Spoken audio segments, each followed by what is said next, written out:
What's going on, world? It's your man Pat Seasall, Seasall LLC, mobile mechanic and roadside services. Hitting a milestone today. I haven't towed one of these before, but today I'm in my old dually. I ain't introduced y'all to this. I told you I had a lot of vehicles, but I'm towing a camper, man, a 35-footer camper trailer, and this is pretty crazy. And I went through a lot to go through to get it loaded, but we'll get into it right after the intro.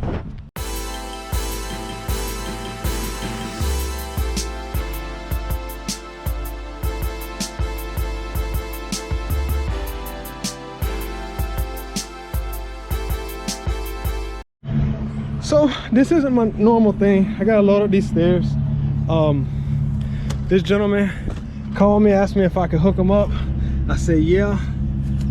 His jack did not work, so I had to come and physically bring a jack.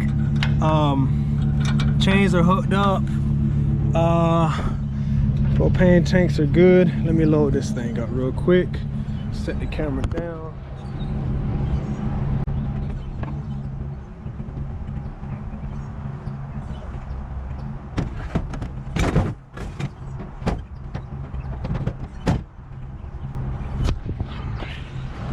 All right, so let me get everything else going, and I'll get back to y'all in a minute.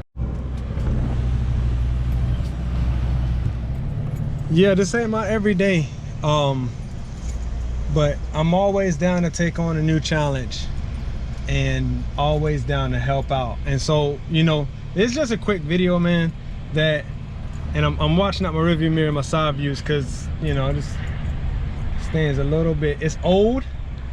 He says he got new tires on it. We only going like maybe 10 miles, but I'm gonna be taking it slow.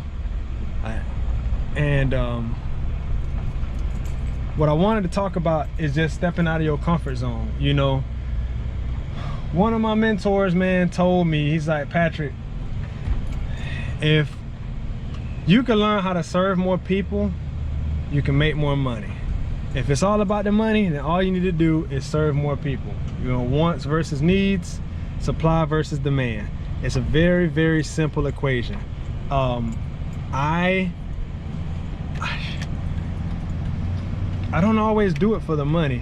A lot of the stuff I do, completely honestly, I really do it for the experience. And my wife doesn't necessarily like that. Make sure I hit that turn wide. I feel like I'm driving a semi truck right now. Every time I get in a dually, it's kind of like that.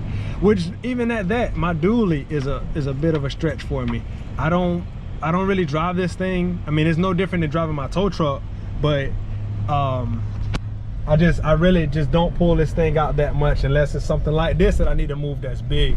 And I've thought about whether I should get a fifth wheel, because like right now, for instance, in a trailer park, and I get a lot of calls on this side of town typically. It hasn't been as frequent since the whole, you know, pandemic, but still. So like right now, for instance, this dude, he's never towed a camper before, and he was afraid.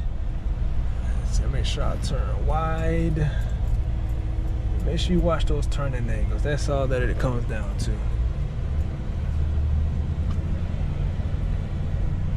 Make sure it's straightened back up.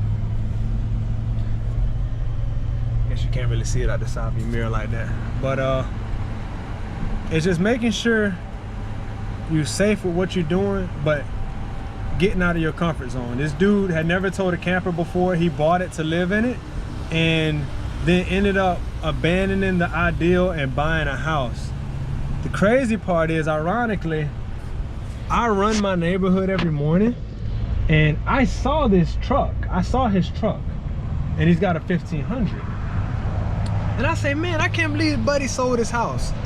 And I didn't know this guy. So I noticed the truck though, and I'm like, well, this is a new truck. I ain't never seen him before. I don't know who this is. And long story short, I get a call to do a tow for a camper. They're like, can you do it? I'm like, yes. I don't usually do campers, but hey, I will. I've moved my own stuff, so I don't see why I can't move somebody else's. Serve more people.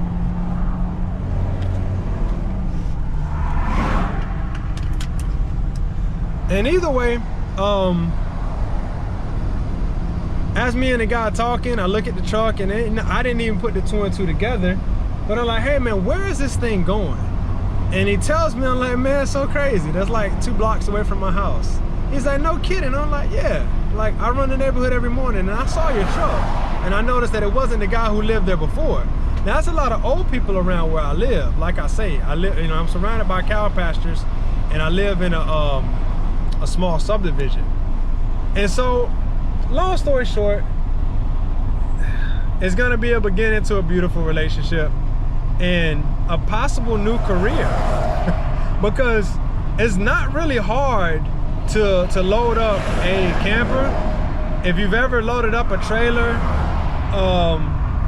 it's really no different. And when you have something like, I'm in this V10,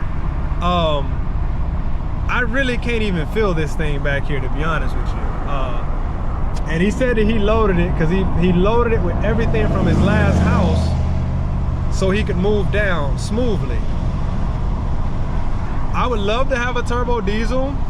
I'm a little nervous to have a turbo diesel because I work on gas primarily, but I can see how if I can't fill this with my V10, then it would be like a feather with the turbo diesel. Again, once I do that, I will be stepping out of my comfort zone, and then I could learn how to pivot it to also help more people. So what do you really want? Where are you really going? What direction do you see your life going? The people who's around you, are they pushing you to move up? Are they pushing you to hold back? There's 2 videos I'm gonna link in the description of this. One's by a guy that I follow named Nino Brown, and he's super inspirational.